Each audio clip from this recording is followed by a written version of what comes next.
Okay, Sarah Real, no? Ang nakanindot ning panahon nato karon kaning barter. Magdibalik ang mga kagahapon, no? Walay kwarta nga involved.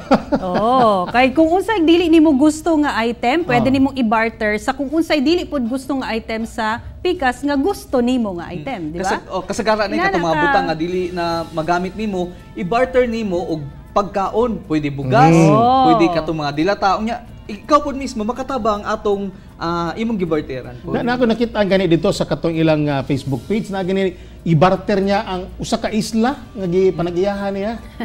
Uban pod lote sa buhangin ikambyo diri sa may Matina. Kuyawa pod. So cashless niya, cashless ang barter community. So okay kaayo siya kay dili ka kung namay uban nag-iisip god nga basig unfair ba kay mas mahal ang kantidad sa isang imong i-barter. Pero kung butong naon, di na nimo isipon ang kantidad, gusto nimo ang item. So, okay lang siya, fair gihapon. Kaya naman dumato na feature na itong si Santa Soldier, ang iyang multicap, i-barter niya og 35 kasako na bugas. Kaya ang bugas po, iyang ipaapod-apod sa mga nanginahanglan.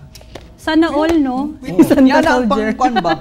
Ang mindset unta, no? Ang kanino tani, no? Kasagaran yun makita nato, pagkaon yun nilang gusto. Pagkaon. Oo, na yung mga pratong mga gamit sa bata, no? Ikambyo og pagkaon, ikambyo gatas, no? Makita yun mo nga, ang number one panginahanglanon sa tao karon is food. Oo. Ayan. O siyempre, karong Lunes, Natay atangan. Nay-atangan karong Lunes. Okay. So sa ato mga kapuso sa Mindanao, ha? Yes. Sa Tibuok Isla, ho? Mindanao. Isla sa Mindanao. Tibuok Isla sa Mindanao, sayo sa buntag. Diba? Alas 8 ka na. Alas 8 pa lang, doon na sorpresa ang GMA Regional TV at lang sa atong kapusong mga Mindanao. Okay, atangan na to na mga kapuso. Okay. Mga kapuso, way puha sang among pagbalita, pagatod og balita. Bisitahi ang www.gmaregionaltv.com ug mag-subscribe sa official YouTube channel sa GMA Regional TV. Busa mga kapuso, ayaw pala sa mga dagkong balita sa nagkitang riyon sa nasod, subscribe na.